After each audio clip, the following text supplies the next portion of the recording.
ओहोटी असल्यामुळे समुद्र खोल गेलेला आहे. हा रेवदंडा बीच आहे. इथला सनसेट दिसतोय. सूर्यास्त इतक्यात झालेला आहे. अलिबागमधील हा रेवदंड बीच आणि त्याचा समुद्र, बाजूला जंगल आहे.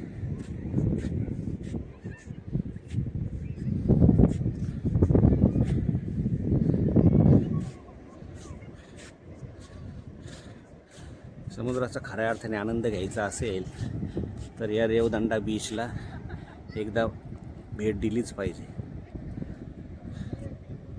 अथांग समुद्र दिसतोय.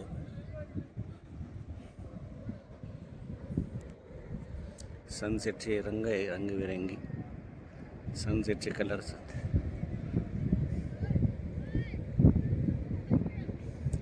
अथांग समुद्र आणि अथांग बीच आहे. हे चिखलाचे दगडी गोळे तयार झालेले आहेत. आपल्याला दिसताना हा दगड असतो, पण दगड वाटतो, पण तो दगड नाही आहे, चिखलाचा गोळा आहे. पाय दिला का दाबले जातो.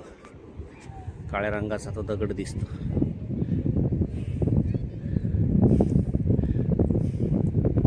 रोहा नदी या ठिकाणी समुद्राला येऊन मिळते. ही नदी चिपळूण मधून येते वाहत आणि इथे समुद्राला मिळते. हा समुद्र समोर शिवाजी महाराजांचा एक किल्ला आहे.